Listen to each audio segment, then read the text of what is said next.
What's up guys, it's Sweet. Welcome to my channel. Today we're going to talk about, is Goblin Slayer a good series to watch and read? To me, everyone's an amateur. Do you know my nickname? If not, remember it now.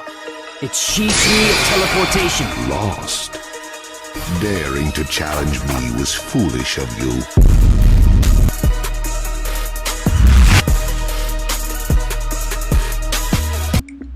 Kumo Kagyo and Noboru Kanasuki's Goblin Slayer is one of the more notable anime releases of the fall 2018 anime season. But it might be gaining infamy rather than notoriety. The first episode of the series is one of the most talked about scenes of any anime series of this year. I mean, this got raped the first episode by some goblins.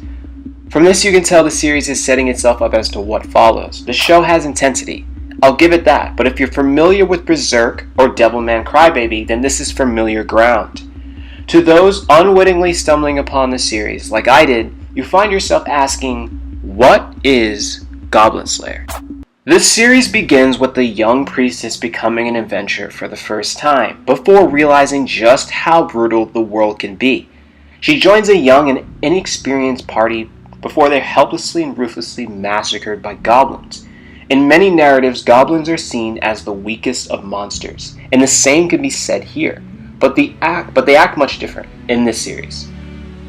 We then get introduced to the protagonist of the story, a seemingly psychologically deranged character who on the surface seems cold, brutish, and borderline psychotic. We learn that he's simply a product of weathering down the emotions he thinks he no longer needs. First main character we get introduced to is Priestess. While it's shown that Goblin Slayer is generally looked down upon by other adventurers, it's also made clear that it's just them.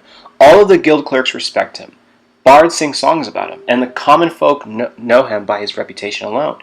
In comes Priestess. She's a naive and innocent individual who quickly learns how dark the world could be. She's always noted by others to be frail and delicate looking, and is rather prone to shedding tears and going red-faced when troubled. But her relationship with Goblin Slayer is a rather complicated one, considering she has a lot of feelings and emotions jumbled around in her, driven by the fact he's the one that actually saved her life, and ironically, his. But she isn't mature enough yet to sort those feelings out. To put it point blank, she's a plot device, but one we're okay with. Goblin Slayer. He's the silent, badass, stoic type who never takes off his armor, and then shows up and rescues her by slaughtering all the goblins in sight.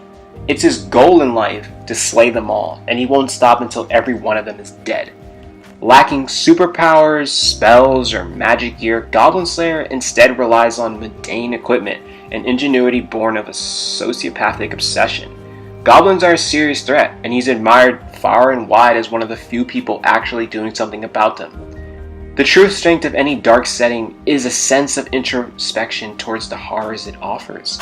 The story steps back to ponder whether or not Goblin Slayer's mission has made him into a beast, not unlike those he kills. Having taken his battle against goblins to the terms they're most familiar with, working with basic materials and a complete lack of morals, Goblin Slayer's own allies are often left uneasy by the ease with which he offers up horrific strategies and mechanically carries out his part of the plan. He credits his successes to his ability to think just like a goblin, which leaves others wondering if he might be, to the goblins, the very same threat they represent to humanity. Sword Maiden. Honestly, this character is one of the most appealing and captivating people in the series, if not the most. From her introduction and setup to her encounter and exchange with the group, particularly Goblin Slayer himself, is frankly gripping and compelling to say the least.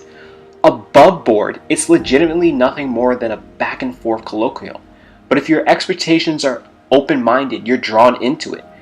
Still trying to figure it all out, but this one is to take notice of. It's nothing spectacular, but this character that maybe make the series that I thought was decent into pretty good.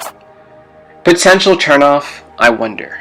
Like any other series, it depends on what demographic series you're used to. Shonen, seinen, shoujo, whatever you spend your time watching or reading more. So I could see why it could be a turnoff to some. Anime is no stranger to darker subjects, as many series and projects have used the medium to tell various narratives in new ways. Many of these series can be boundary pushing for how they approach these subjects, and often gain fame or infamy based on execution.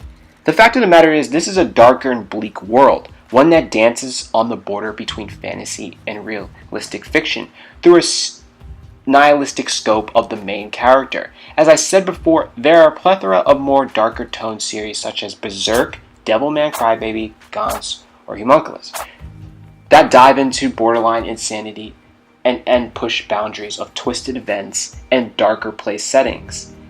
If that's what you like, I wouldn't necessarily choose Goblin Slayer for you. It's more of a series that runs along something like Future Diaries, Death Note, or Hellsing.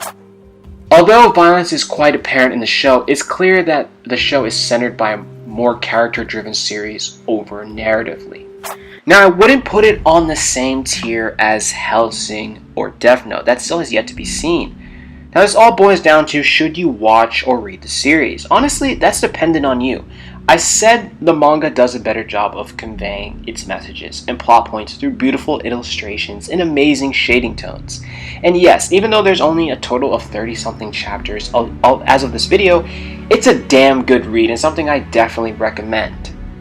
Goblin Slayer, 8 out of 10. Okay guys, that's going to do it for me today. Like and subscribe, let me know your thoughts down in the comment section below, and as always, you can find me in the Discord, I'll link, and stay tuned for my next videos.